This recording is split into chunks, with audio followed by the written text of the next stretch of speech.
বগুড়ায় মাদক মামলার ১ বছরের সাজাপ্রাপ্ত আসামি মিলাদুন্নবী নিশানকে গতকাল গোয়েন্দা শাখার ডিবি পুলিশ আনুমানিক রাত ২টার দিকে সোনাতলা এরিয়া থেকে গ্রেপ্তার করেছে।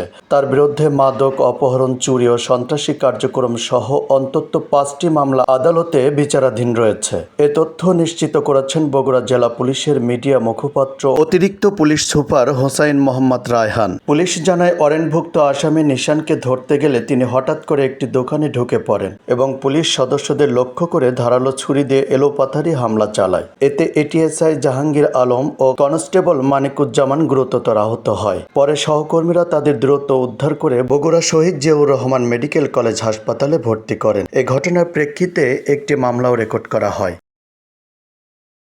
ধন্যবাদ। আপনারা ইতিমধ্যে সকলেই জেনেছেন যে মিলাদুন্নবী জিশান নামে যে ছেলেটি, তার নামে একটা মাদকের সাজা ওয়ারেন্ট ছিল ১ বছরের।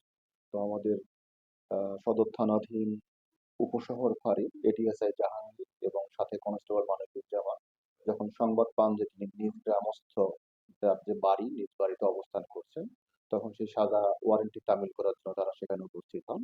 যখন বাড়িতে যান তখন সেখানে তার স্ত্রী সহ সে নিজে অবস্থান করছিলেন।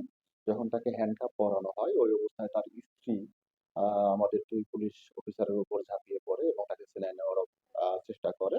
এমতো অবস্থায় তার কোমরে কোনোভাবে একটি চাকু লুকিয়ে রেখেছিলেন আগে থেকেই। সেই চাকু দিয়ে আমাদের ২ পুলিশ অফিসারের উপর উপযোগী আঘাত করে। এতে আমাদের এটিএসআই জাহাঙ্গীর সে গুরুতর আহত হয় এবং সে চিকিৎসাধীন অবস্থায় এখনো আছে। সে আইসিইউতে আছে এবং তার অবস্থা কিছুটা সংকটাপন্ন। এতদ সংক্রান্তে অলরেডি আমরা মামলা রেকর্ড করেছি। এই ঘটনাটি ছিল হচ্ছে গত রোববার ১৫/৬/২০২৫ তারিখের ঘটনা এটি।